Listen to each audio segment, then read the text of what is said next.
오늘 뉴스인에서 두 분을 초대했습니다. 먼저 전남 소방본부장을 지냈고 지금은 세종사이버대 소방방지학과 교수로 재직하고 있는 박청웅 교수 초대했고요. 현역 소방관입니다. 서울소방재난본부 윤봉수 소방령 나와 있습니다. 안녕하십니까? 나와주셔서 고맙습니다. 우선 교수님께서는 최근에 대형 화재들 보시면서 어떤 생각을 하셨는지, 어떤 것을 제일 시급하다고 느끼셨는지부터 좀 여쭤보겠습니다. 네, 이번 최근 여러 가지 대형 화재로 인해서 많은 인명 피해가 발생됐다는 것에 대해서 참 안타까운 일이 아닐 수 없습니다. 대형 화재는 그 원인이 있을 수밖에 없는 것이거든요. 우리가 최근 몇몇 건의 화재를 가지고 그 원인을 짚어서 가보자면은, 첫째는 화재가 발생됐을 때 저금 부릴 때에 바로 진압을 할 수 있는 소화기라든지 이런 간단한 소화용으로서 진압할 수 있는 이런 체제가 잘 안 됐다는 것이 있고요.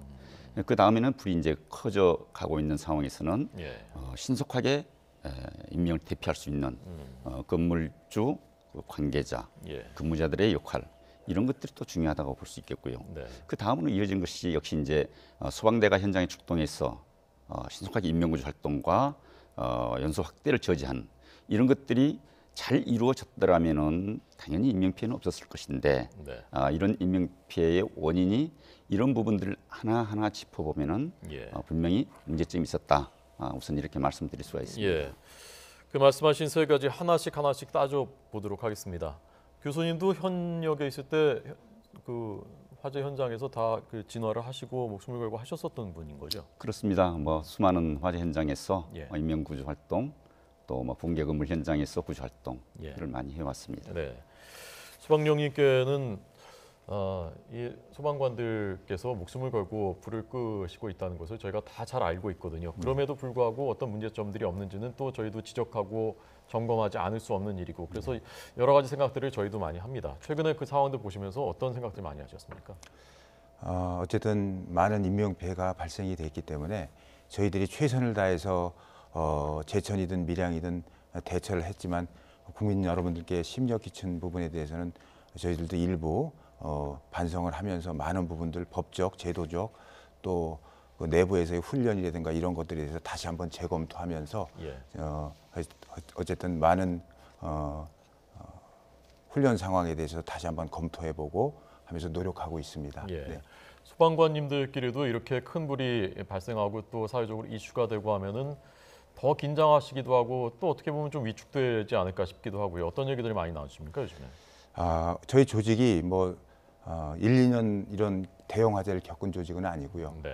거의 반세기 이상을 각종 재난과 관련해서 현장에서 활동하는 조직이기 때문에 이런 커다란 사건, 사고를 겪으면서 국민 여러분과 함께 아픔을 겪으면서 성숙한 조직입니다. 그래서 이번 사건을 계기로 해서 더욱더 현장 활동과 또 법적, 제도적 정비에 대해서 다시 한번 꼼꼼히 챙겨보면서 화재 예방과 또 대한민국에 대한 재난 구축 부분에 대해서도 좀 더 심도 있게 검토하고 또 연구하고 공부하고 있습니다. 혹시 좀 그 일선에서는 사기가 떨어지거나 좀 침체됐거나 그런 점은 없습니까?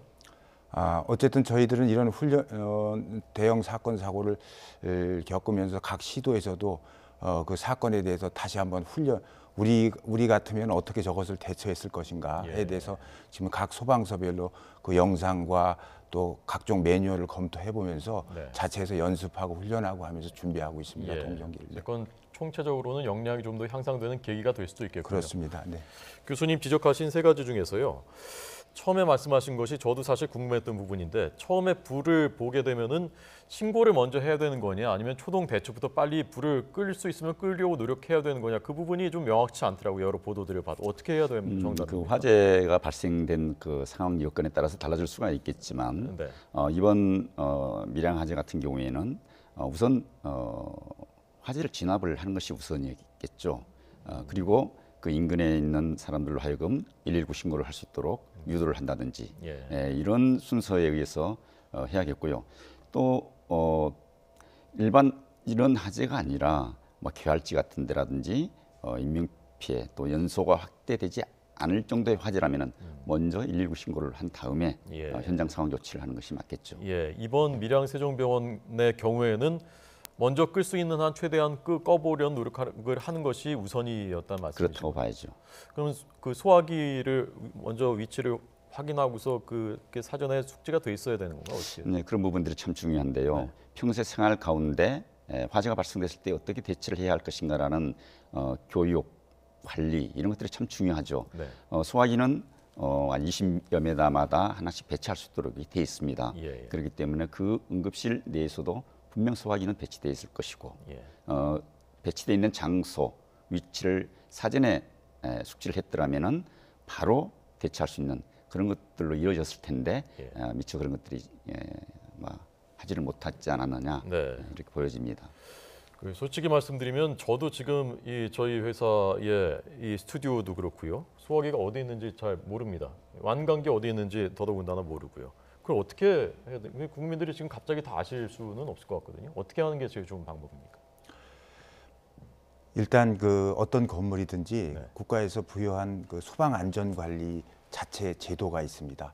그러니까 소방 안전 관리자가 그 건물 내에 상주하면서 그 건물 내에 소방 시설이라든가 또 피난 설비라든가 이런 여러 가지 설비가 어디 위치돼 있고 예. 또 유사시에 어떻게 피난을 해야 될 것인가 하는 부분들에 대해서 자체 예. 자위 소방 훈련이라는 제도가 있습니다. 근데 그런 제도들을 실제적으로 그 건물에서 정말 운영을 제대로 하고 있느냐 그거는 그 자체의 문제고요. 국가에서나 각 시도에서 부단히 대형 건물 같은 경우에는 1년에 연 1회 이상 소방 훈련을 하게끔 그렇게 교육하고 권장하고 또 지도하고 있습니다. 연 1회군요. 연 1회고 대상물에 따라서 연 2회 하는 경우도 있고요. 예. 또 어떤 건물 같은 경우에는 건물주가 스스로 매월 한 번씩 이렇게 하는 경우도 있고 그렇습니다. 바람직한 건 매월 한 번 정도는 하는 게 좋은 겁니까? 네, 그런데 대형 건물 같은 경우에 예. 그렇게 매월 훈련을 1회 하는 경우에는 그 건물에 상주하는 인원이라든가 영업하는 곳에 어떤 장애 같은 것도 있고 그렇기 때문에 사실상 현실적으로 어렵습니다. 네. 자, 그 두 번째 말씀하신 신속하게 대피하는 그 과정 있지 않습니까? 그 첫 번째는 이번에 밀양의 경우에 그것이 잘 어떤 부분이 좀 미흡했다고 보셨는지 하고요. 연기가 저희가 듣기로 1초에 3m, 5m씩 급속하게 상승한다고 하는데 그렇게 빨리 연기가 확산되는데도 대피를 제대로 할 수가 있는 것인지도 궁금했습니다. 이번에 대피하는 과정을 보면은 예. 특히 거동이 불편하신 분들이 대다수가 있는 그런 병원이라는 것이 특정적이라고 볼 수가 있겠고요. 네네. 그런 상황에서는 그 대피할 수 있는 사람들이 병원 관계자 또는 그 건물의 안전 관리를 보고 있는 근무자들이 주도적으로 역할을 해줘야만 되는 것이거든요. 예, 예. 그런데도 불구하고 그런 것들이 일차적으로 잘 이루어지지 않는 상태에서 다행히 소방대가 약 3분 만에 현장에 도착했단 말이죠. 예, 예. 소방대원들과 함께 대피 유도를 했다는 것은 그나마 다행스럽다고 볼 수 있죠. 그래서 연기로 인해서 모든 인명 피해가 이어지기 때문에 그 연기를 차단하는 것과 그 연기를 피할 수 있는 것들 네네. 또 그 연기로 인해서 사망에 이르지 않도록 신속하게 대피 유도를 하는 이런 것들이 가장 중요하다고 볼 수 있거든요. 네. 네. 그 연기를 그래서 자, 이 그래픽이 나왔으니까 이거 먼저 여쭤보겠습니다. 자, 그럼 소방령님 만약에 가정을 해서 지금 여기서 이 옆 방에서 화재가 발생했다. 그리고 연기가 나기 시작했다. 그러면은 당장 개개인들은 어떻게 대처하는 것이 제일 정확한 정답입니까? 일단은 연기가 발생된 경우에 네. 보통 이런 대형 건물 같은 경우에는 안전구역이 되어 있습니다. 1차 안전구역, 2차 안전구역, 3차 안전구역으로 구역이 되어 있거든요. 예. 그것이 무엇이냐면 이제 여기가 만약에 화재가 난 장소다 그러면 일단 제일 먼저 일단 대피를 하셔야 될 거 아닙니까? 예, 예. 그럼 1차 안전구역이 어디겠습니까? 복도가 되겠죠. 여기서 수평 피난을 하는 경우에 그러면 복도를 통해서 그다음에 제2차 안전구역이 뭐냐면 부속실이라는 곳입니다. 계단 바로 입구에 방화문을 여는 경우에 밀폐된 공간이 하나 있지 않습니까? 거기를 또 열면 그다음에 계단이 나오는데 거기를 갖다 제2차, 3차 안전구역이라고 하는데 그곳까지만 피난을 하면은 안전하게 위로 또는 아래로 계단을 통해서 대피할 수가 있기 때문에 거기를 안전구역이라고 하고, 그곳에는 평상시에 약 40파스칼의 압력으로 옥상에서부터 압력을 불어넣어주고 있습니다. 그래서 연기가 그 안으로 들어올 수가 없기 때문에 그 안으로 일단 대피하시면 안전이 확보된다고 볼 수 있습니다. 네. 그러니까 그 계단이라는 곳이 보통 우리가 말하는 피난 계단 또는 네. 특별 피난 계단을 말씀드리는 겁니다. 그게 어디인지 사실 모르는 분들이 많은 것 같아요. 저도 지금 이 건물에 어디가 그 비난 계단인지 잘 모르는 거거든요. 그곳은 이제 비상구라고 표시된 피난구 유도등을 따라가면은 엘리베이터 옆에 있거나 건물에 따라 다소 구조가 좀 틀리는 경우도 있지만, 대부분의 엘리베이터 옆 또는 엘리베이터가 반대쪽에 이렇게 설치하게끔 돼 있죠. 그러니까 네. 그 위치도 숙지를 해놔야 되는 거군요. 평상시에 보통 다 숙지를 하고 계셔야 되겠죠. 예. 예. 그러니까 비상구 표지를 따라서 비상 계단, 피난하는 계단으로 가면 일단 거기는 안전하다고 볼 수 있다. 그렇습니다. 그러니까 압력 장치 같은 게 있는 거군요. 거기에. 그렇습니다. 예. 이번에 그 밀양도 보니까 저 비상구가 뭐 출입이 제한되어 있는 수술실 안에 있고, 그래서 사람들이 잘 갈 수가 없는 곳이고 알지도 못하고 그랬다고 하거든요. 저런 부분이 고쳐져야 되는 거죠. 그런 부분들이 대단한 문제점을 안고 있다고 봐야겠죠. 예. 우리 소방위원님께서 말씀하신 대로 이 공간에서 화재가 발생됐을 때에는 어떤 통로를 통해서 대피를 해야 될 것인가, 이것은 평소 익혀놓는 것이 가장 중요한 것들이거든요. 그렇기 때문에 위급한 상황을 대비해서 평소 그런 생활 습관이라든지 또 그런 것들이 스스로 할 수 없을 경우에는 그 건물주 관계자 또 소방관서로 하여금 필요한 교육 훈련을 받을 수 있는 여건을 만들어 간다든지 이런 것들은 중요하다고 봐야죠. 예. 그래서 저희가 이번 그 최근에 대형 화재들 보면서 연기가 무섭구나라는 거를 이제 인식했단 말입니다. 그 연기가 나기 시작했다. 그러면 개인들은 어떻게 대처해야 됩니까? 일단 그 연기에 요즘 발생하는 화재의 연기 특성이 예. 대개 그 석유류 제품인 탄화수소 계열입니다. 그래서 그것이 불안전 연소되면 거기서 나오는 유독가스가 상당히 안 좋습니다. 일반적으로 일산화탄소는 기본이고요.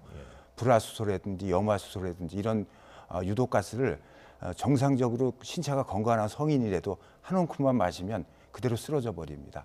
그렇기 때문에 일단 연기가 일단 공간 내에서 밀도 차이 때문에 위부 천장 위로 일단 상승을 하게 되는 경우가 많거든요. 일단은 낮은 자세로 벽을 잡고 해서 일단 아까 말씀드린 것처럼 안전구역, 복도로 통해서 피난 계단 쪽으로 이동하는 것이 가장 신속하게 합리적인 피난 방법이라고 말씀드릴 수 있습니다. 뭐 수건이든 옷이든 이렇게 이불 막는 게 필요합니까? 네, 그것이 뭐 당장 주변에 있으면 더욱 좋겠지만 그렇지 않을 경우에는 가장 낮은 자세로 일단 연기 자체를 안 마시려고 노력하면서 바닥에 낮은 자세로 움직이시는 게 가장 좋겠죠. 네, 그렇습니다. 이 연기를 일단 차단하기 위해서 제일 중요한 것이 방화문하고 아까 말씀하신 그다음에 재연 장비, 재연 설비라는 게 필요하다는 걸 저희가 이번에 들었는데요. 어떤 역할을 하는 것인지 하고 방화문이 어디 있는 건지 이런 부분 좀 점검해야 될 부분을 좀 교수님 말씀해 주십시오. 방화문의 역할은 화재가 발생됐을 때 아주 중요한 기능을 가지고 있는데요. 화재를 저지하는 것과 연기를 막아주는 것입니다. 그렇기 때문에 아주 중요하다고 볼 수 있지 않겠습니까? 예. 방화문은 각 층별로 구획이 되어 있기 때문에 이 상층부로 연기나 열기가 올라가지 못하도록 문이 설치가 되어 있습니다. 각 층별로 다 되어 있는 것이죠. 그리고 면적이 넓으면 면적별 구획이라 그래가지고 면적별로 방화 샷다라든지 방화 구획을 할 수 있도록 그렇게 되어 있는 것이거든요. 그래서 이런 데로 인해서 연기가 또 발생될 수밖에 없는 거 아니겠습니까?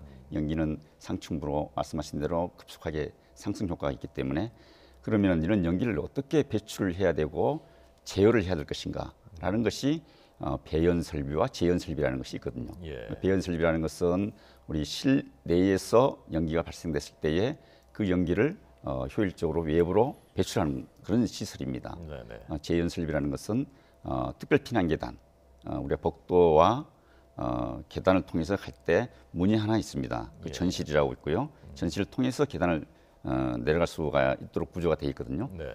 그런 전실에 재연 설비가 되어 있습니다. 외부로부터 신선한 공기를 전실 내에 불어넣어주는 거죠. 아까 그 소방연기 말씀하신 그렇습니다. 거군요. 말씀하신 거와 마찬가지죠. 그래서 그 연기가 그 전실 안으로 복도에 있는 연기가 전실 안으로 들어오지 못하게끔 압력을 높여주는 것이죠. 그래서 우리가 대피할 때 특별 피난 계단으로만 대피를 한다면은 안전하게 외부로 대피할 수 있는 그런 시설이라고 봐야죠. 이번에 세종병원에는 그 배연 설비가 있었습니까? 이번에는 없었던 걸로 보여집니다만, 예. 그 기준이 있습니까? 설치하는 기준이? 기준이 돼 있죠. 층별 보통 5층 이상 또 면적 규모에 따라서 그 설비를 설치해야 되는 것이고, 네. 또 특별 피난 계단이 설치돼 있으면은 그런 재현 설비는 당연히 설치돼야 되는 것이고, 그런 규정이 돼 있습니다. 예, 좀 기준을 강화해야 될 필요성도 있습니까? 재현, 배연 그 설비를요? 건축법상 지금 그 피난 계단이나 특별 피난 계단을 규정하고 있는 것이 이번 세종병원하고는 규모 면에서 좀 다소 차이가 있습니다. 그래서 보통 일반적으로 말씀드리는 그 대형 종합병원 같은 경우에는 이미 다 그 피난 계단하고 지금 말씀드린 재현 설비, 배연 설비가 다 설치가 돼 있죠. 이렇게 규모가 작은 병원 같지 않고 대형 병원 같은 경우에는 이미 다 그렇게 설치가 다 돼 있지만 이제 그 시스템을 어떻게 관리하느냐 이것도 또한 중요한 문제겠지만 어쨌든 건축법상 그렇게 설치하게끔 돼 있습니다. 예. 그래서 중소병원들이 더 사각지대 아니냐, 지금 대형 병원들은 그게 의무화돼 있으니까 되는데 중소병원들이라고 불이 나지 않으리라는 법이 없고 오히려 더 취약할 수도 있는데 저런 설비가 의무화돼 있지 않으니까요. 의무화시킬 필요성이 있다고 보십니까? 당연히 필요가 있다고 보고 있고요. 재현 설비만 아니라 스프링클러 설비로 인해서 여러 가지 논란에 문제가 있었고 자동 소화 설비가 설치가 돼 있더라면은 이런 큰 화재로 이어지지 않았을 것이고 인명 피해 또한 발생하지 않았겠죠.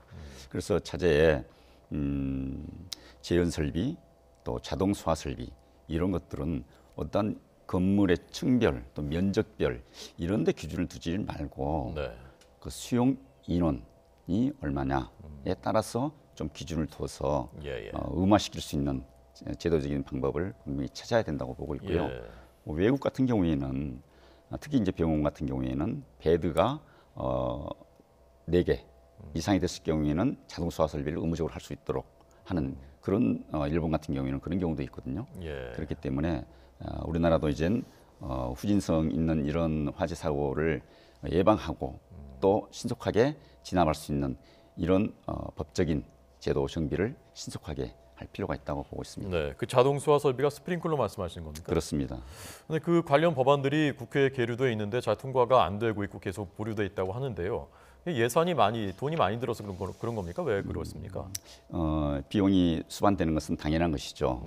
그렇기 때문에 건축주라든지 건물주 입장에서는 가능한 한 비용을 절감하기 위해서 그런 시설을 설치하지 않으려고 하겠죠. 비용이 많이 듭니까?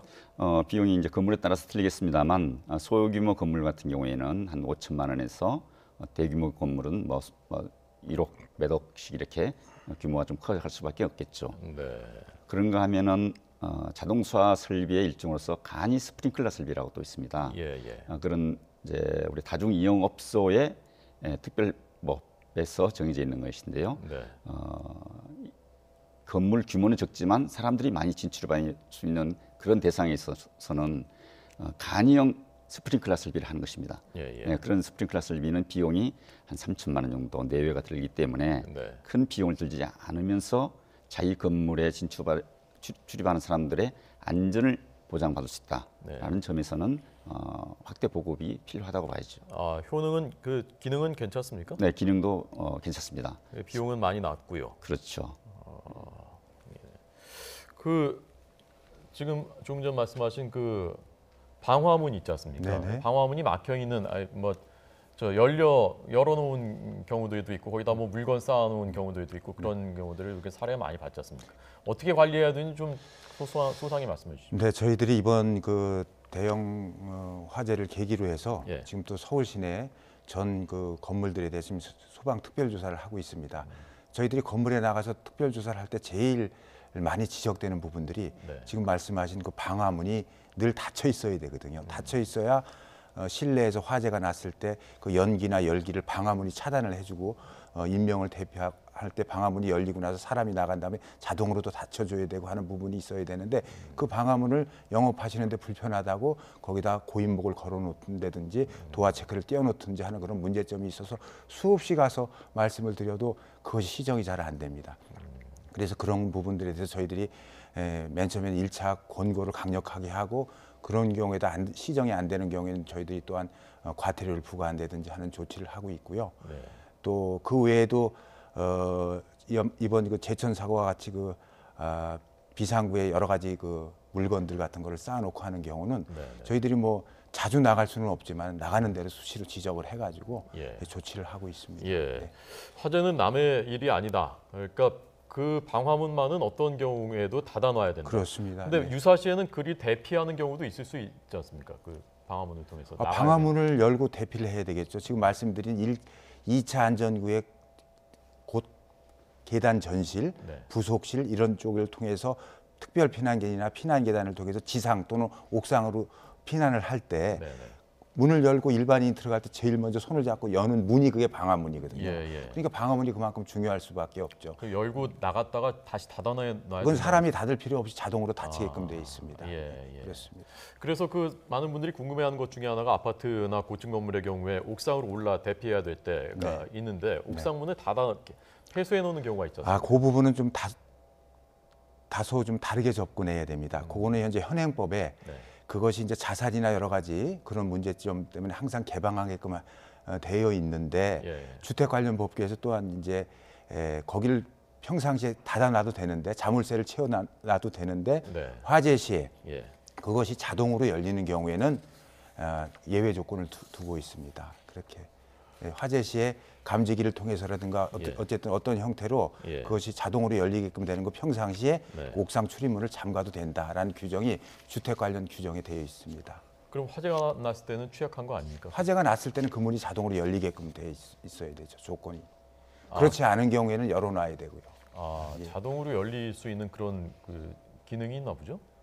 천장 부분에 감지기를 설치해가지고 연기가 옥상 부분에 나든지 또 누가 소방안전관리자나 또는 그 입주민이 벨을 눌러가지고 화재 신호를 했을 때 그것을 감지해가지고 자동으로 옥상 문이 열리게끔 하게끔 한 시스템은 여러 가지 종류가 있겠죠. 그래서 그 상식적으로 의문을 갖게 되는 부분이 이번에도 밀양도 3년 동안 소방 점검을 자체적으로 이른바 셀프 점검을 했다고 하는데요. 이게 상식적으로는 납득하기가 어려운 부분이지 않습니까? 점검할 수 있는 인력이 없어서 그런 겁니까? 왜 그렇습니까? 그렇지는 않고요. 소방 시설 설치 유지법에 보면은 규모의 어떤 규모가 큰다든지 규모가 적다든지 그런 그 건물에 따라서 자체 점검을 해서 소방서에 통보할 수 있도록 이렇게 규정이 되어 있습니다. 큰 건물 같은 경우에는 소방시설 관리업소로 하여금 전문 인력으로 하여금 점검을 해서 소방서에 통보함으로써 관리 유지가 잘 된다고 보는데 말씀하신 그런 소규모 건물에 있어서는 그런 것들이 실질적으로 잘 안 되는 것이거든요. 자기 건물에 소방시설이 고장났다라고 소방서에다가 통보를 하게 되면 소방서에서는 당연히 그 시설을 보완할 수 있도록 보완 시정 명령을 내리거든요. 그만큼 또 비용이 들어가는 것이기 때문에 업주라든지 관리자들은 가능한 한 그런 점검이 소홀히 될 수밖에 없는 제도상의 문제점이 있다고 보거든요. 개선이 필요한 부분인가요? 그렇죠. 이제 이번에 이런 부분도 좀 개선을 해서 그야말로 기술력을 인정받을 수 있고 책임감이 있는 사람이 점검을 해서 소방서에서는 또 그런 부분들이 잘 이루어지고 있는지 중간 점검도 해야 되겠죠. 참 이런 큰 불이 났다는 소식을 들으시면요. 출동하실 때 어떤 마음으로 어떤 심정으로 출동하십니까?